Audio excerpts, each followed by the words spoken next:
I like it. So, Bill, what is the first song that you ever wrote? Do you remember writing a song? Did you ever sit down and like write songs? Or did you have to be with the band to do it? First song I ever wrote was...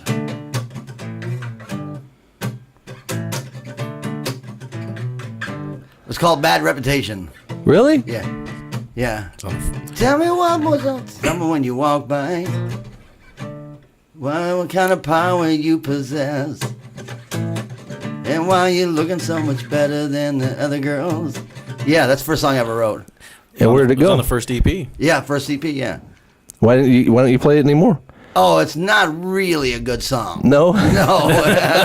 Well, that sounded pretty good. No, it's not a very good song. Maybe you just need to update it. Yeah, the only thing I was thinking is it needs a couple more arpeggios in it. Like Yeah, a couple, right. like if there had been like after each word you said, they're like a big. I'm trying to think how. You know you're getting a bad reputation. I can't think how it goes. Oh, okay. But it wasn't very good. No. Well, my first song that I wrote was awesome. What was it? I don't remember, but I know it was awesome.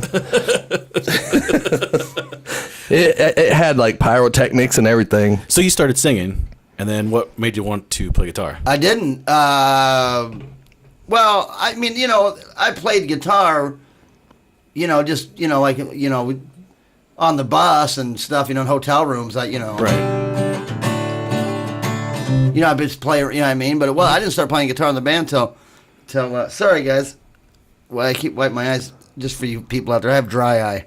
And every now and then they let go, and it's wonderful. Oh, it feels awesome. You know and so you're like crying? Yeah, but it feels so good because they're always dry. You know what I mean? Yeah. So every now and then they just like really let go. It's awesome. Well, you wear contacts, don't you?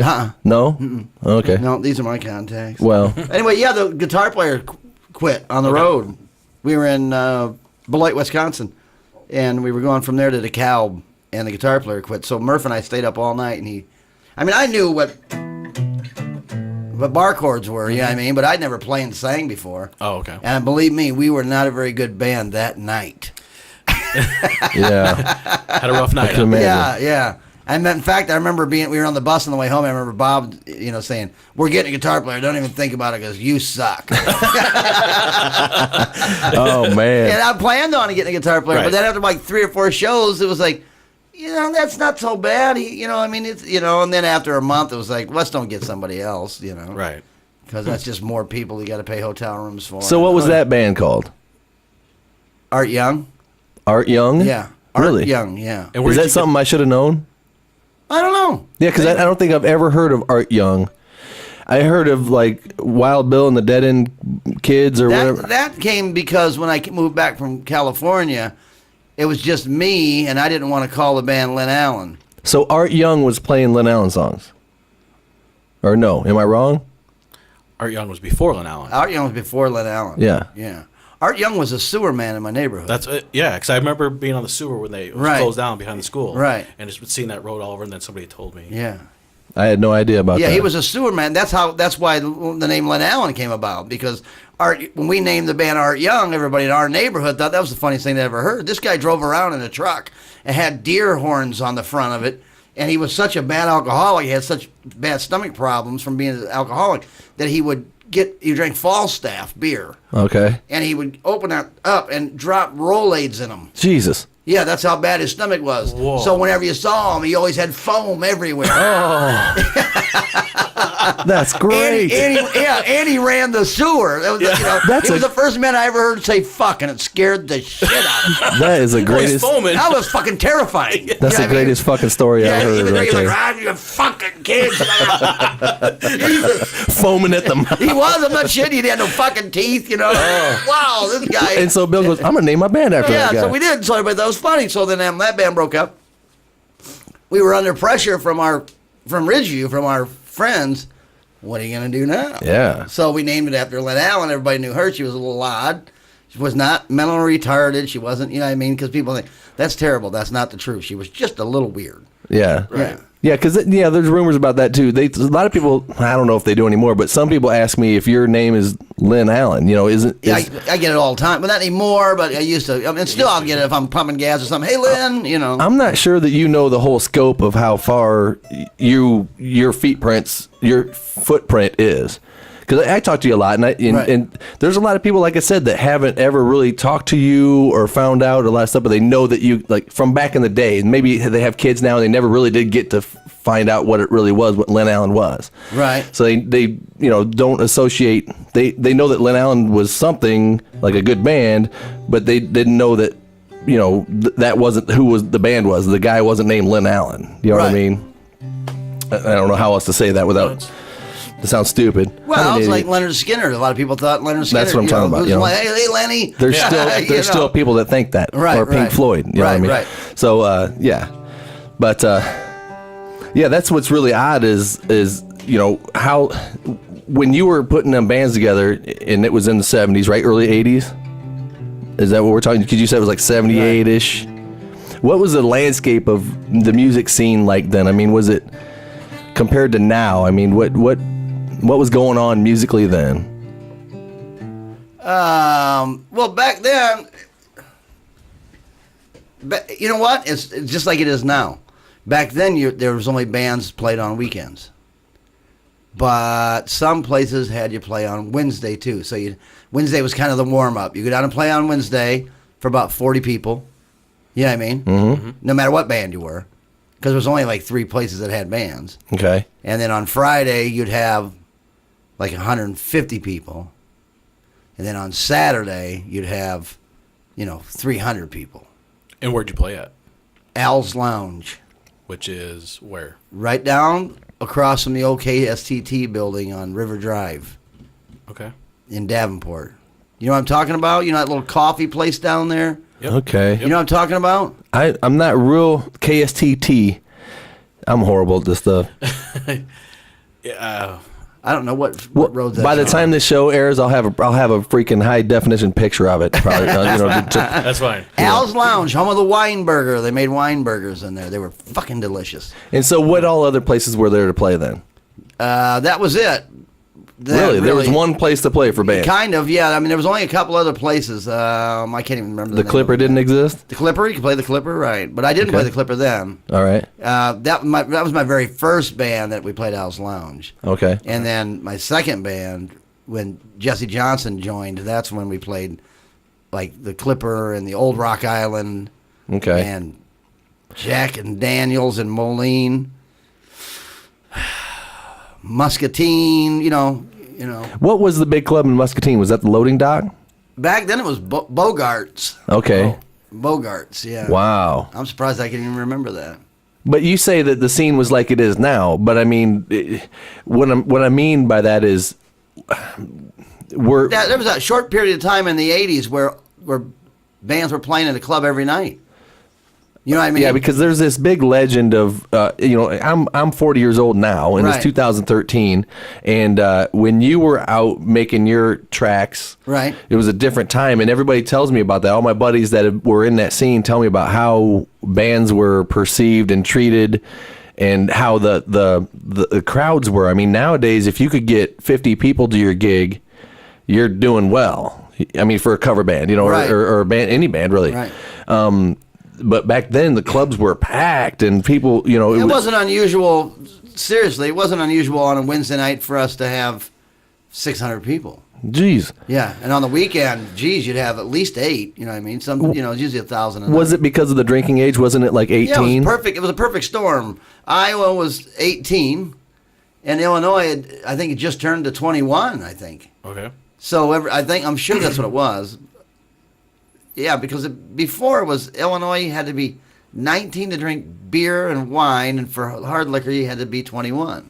Yeah, that really happened. Okay, that really was that's a piece of history there for you. Sweet. Yeah, but for some reason, something happened. But so, like Stage West and Beethoven's, they had it, I mean, just across the river. Imagine if you're, 18, you can't drink, but all you got to do is go across that river, and you can go into a club where there's 1,000 people watching a good band. Yeah. Absolutely. Where are you going? Yeah, You're going there. Yep. And there weren't the district the discos and stuff yet, right? No, that shit's killing live music.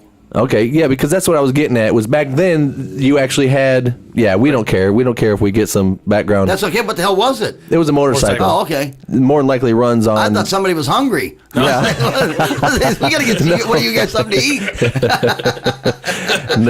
No, we're leaving the windows open tonight. I don't care if we get some sound Right. bleed. This isn't a freaking record anyway. I want to have fresh air in here instead of But yeah, we were talking about how there wasn't any other options, so the entertainment was live entertainment, right? No, there were discos out there. Okay. People were just smart enough to know that a band is going to be way more entertaining for my entertainment dollar than walking in there and doop doop doop doop. You know what I mean? Okay. Yeah. So it's the same competition we have now, say like with the district, you know what I mean? People always want to go there, and then when they go see a live band, they're kind of like, okay, can we go? Because it's always, when are we going to Shenanigans? Or when are we leaving to go to? Yeah, we're here. We've had our beer. Let's get the hell out of here. Yeah. Yeah. Right. Yeah, so that's what it's like anymore. Right. So, I mean, back then it seems like you talk about having 600 people. I mean, yeah, that's hard to do around here unless you're some showcase gimmick band unless you're on something. your way up or on your way down or Right. coming through town. Right. Sure. Right. And I guess that's the legend I'm talking about. Everybody keeps telling me about how it used to be. It's always the talk of how it used to be in back in the day. You know what I mean? Yeah. Well, back in the day, you used to be able to go up on stage and you'd play, and then when you're coming off stage, you can you are blowing me, and and it's like the girls would You're probably gonna blow you on stage if you. Well, that's the legend I'm talking about, So here I am, 7 years old, and my sisters are growing up, and this rock and roll thing's happening, and they get old enough to go to the clubs and stuff, and they're putting on their leather skirts and their eyeliner. I don't make my sisters. My sisters aren't like whore bags or anything, but they were nice girls, but they were in that era, so they dressed that way when they went out. They had. I wish the girls still dressed that way. That was a scream. It was absolutely awesome. Yeah, I mean, you would walk into a club, and there was 300 or 400 Madonnas sitting there. It was funnier now. And they did though, didn't they? Yes. It was great. Yeah, so I'm coming up and I'm watching my sisters go out and do their thing, and they're going to the bars and they're seeing bands and they're going to see this and this, and that's all that Motley Crue's coming out now, and that whole rock thing is going on, and the girls are looking like that, and I'm going, okay, I'm gonna get good at guitar. I'm gonna practice. I'm in my room every night practicing. And like apparently, you did get apparently good, if you get good at guitar, you could conquer the world, right? And then here I come. I'm finally 21 years old and I can play the bars, and I come out with my long hair and my jacked up guitar and my shredding, and Nirvana hits. Boom. And you're at Dave's Golden Nugget. Yep. For 9 fucking losers. I'm like, yep. I'm here, bitches. Yeah. You know what I mean? I'm ready to rock. And they're like, yeah, you know what? That's so like 2 years ago. Yeah, that was Ryan. 5minutesago.com, dude. You're out of here, And so my whole life has been just trying to catch up with that whole change. Jesus. Because, man, what happened? I mean, when you were putting together a band, Bill, back then you had to have a shredding guitar player. You couldn't have just some bozo. No, yeah, you had to have a good guitar player because people wanted to hear Ozzy, and if you're gonna have to play Randy Rhoads. Right. They wanted to hear. I mean, you help me out with that. I mean, if you think about it, but they showcase solos in every song. Every song. Right. I mean, that was a necessary ingredient in every song. Then you couldn't have a song with no solo. That's right. That's not a finished thank song. God they're finally coming back. I mean, there's nothing worse than going and watching 2 guitar players that can only do. Right. All right, here's the solo part. Yeah. This is the part where we bang our head and we just play the chords louder, and the drummer does double bass instead of the regular. Yeah, it's funny. I was thinking about that the other night. And don't get me wrong, I'm not bitter about anything. I've got that wonderful life. I mean, my whole life I've been able to play music for a living. Mm-hmm. It's awesome. You know what I mean? But it's weird to me how we were talking about earlier, how somebody thinks that, well, if you're a cover band, you're not really, you got to play all originals, or you're not, you know what I mean? Right. But then... Or finish that sentence, or you're not what? Valid, or... Yeah, well, to them, I guess. Okay. You know what I mean? To them, remember I was talking about selling out and all that. Sure. You know what I mean? And then I started thinking about it, I'm like, well, that's about the stupidest thing I've ever heard in my life. Every famous guitar player I know, that I know personally, right, every one of them started in a cover band. You know what I mean? I don't know what, and I know a lot of famous motherfuckers, millionaire fucking rock stars. Right. They started in a cover band. I know a lot of those guys now, they're playing, they can't couldn't get up and play Highway to Hell with you. And I think to myself, you ever backstage somewhere, you're lucky to get back there, and you're back at AC/DC concert, and they're drunk, and they say, you know what, we like you. You get up and play Highway to Hell with us tonight. You look at them and say, I don't know it. Yeah. And then you come back and tell me how fucking cool you are, Mr. All Original Musician. Yeah. You know what I mean? I only play original. Yeah, well, you know what? You just made yourself look like a fucking butthole. You know what I mean? Because you were too fucking, too fucking cool to learn. You know what I mean? Oh, that's a tough one, isn't it? You know. Well, nowadays, Bill, they're not playing in the same tuning at all. I mean, they're not even. I know, and I love what they're doing. I love that fucking chunky shit. I like all that stuff. I don't have a problem with it. I'm just saying, you better be able to fucking, that'd be Chuck Berry. You better fucking learn a little something. Don't just go out there and think, I know what I'm doing, Well, I remember the transition, Bill. I don't know if you remember this, but I'm sure you do. But for me, it was Kiss was my thing. Obviously when I was a kid, and Ace Frehley was my benchmark of if you could be as good as him, then you could be in a pro band. For some reason, that was your idea. Childish idea was that they're famous, right? So if I could get as good as their guitar player, then I could be famous like them. Right. I totally didn't pay attention to the fact that he's dressed like a spaceman, and they're totally like, the rockets on his guitar and stuff. I really took that as you had to be like that good to be a spaceman or something. That's fabulous. It's like once you get that good, you turn into a spaceman or something. My brother and sister were at the Mark watching them years ago, And when they had the original band back together that time, and my sister leaned over to my brother and said, "We're watching a 55-year-old man dressed like a cat sing a song." And loving every minute of it. For me, they were making fun of it. It was Beth. That's a great song. Yeah. We're watching a 55-year-old man say, what I mean? I tell you, dressed like a cat. Yeah, my sister's husband Hunter and I are huge Kiss fans. He doesn't live around here anymore, but he lived in Washington. I went up there to see Kiss with him, and we're all the way there. We're kind of listening to Kiss songs and talking to each other about how burnt we are about it. It's like, oh God, really? Come on, man. Are we really doing this still? And we get there, and we somehow got past security, and Kiss was doing their sound check with no makeup, and this and that. And we were kind of down there by the stage, and nobody noticed us. And we're like, all right, awesome, it's outside, pavilion, whatever. Right. And they come out, and here's these two guys that were just making fun of all of them all the way there, screaming, Paul, Paul, Paul. You know what I mean? And they're just kind of like, how they get up here? Right. What you know what I mean? Get out of here. Shouldn't you be tuning a guitar or something? Right. You know what I mean? I don't know. So, here we are. We turn into 16-year-old girls all of a sudden. We'll give you a hot dog, kid. It's amazing how that happens. So when you were breaking in, obviously you started writing your own things. Right. Was it the same stigma? You had to play your own, cover songs? Or did you just solely break in doing your originals? Well, we're real lucky. And to this day, I'm still lucky. And I'm going to say something now that's brutal and kind of mean. Okay. I get away with playing my originals because people want to hear them. Oh, yeah. You know what I mean? And I'm not patting myself on the back. I'm lucky. I consider that a gift from God. I'm very happy and blessed that that's happened to me. But I go watch other bands that do exactly the thing I do, and then they break in their originals. And that's like when you go see a band and they're saying, we're going to do a song off our new album now. That's time to go pee. Right. Yeah, it's time to take off. Yeah, I've been there. I've been on the other side of that, Bill. Every time, because I was on the other end of that spectrum in my band. We play whatever they wanted to hear, and I'm sorry to cut you off, and then when we got to our originals, that's why my band started wanting to not play, is because I kept going, let's not do any originals tonight. Let's not do any originals. Oh, yeah, and I'll still get it to this day. I'll get it from Bob yelling at me, more originals, more originals. But tonight's not tonight, buddy. You know what I mean? I can tell. I can look out there and go, this is not our normal crowd. You know what I mean? They don't, they're always going to want to, Drummers don't have that perception. I'm telling you, I've never met a drummer that sees it that way. Any drummer I've ever played with, they have no idea, and I don't mean to be rude, but this is the truth. You tell me a drummer that doesn't think like this. Maybe Matt Finn might, but he might be crazy too. I don't know. But there's drummers. He might be crazy too. Well, they are. Drummers have this view of. He's crazy. Drummers are like this. Drummers like, we're gonna open up with like Blackened by Metallica. Fuck this crowd, man. If they don't like it, they can suck my ass. That's the way Bob's.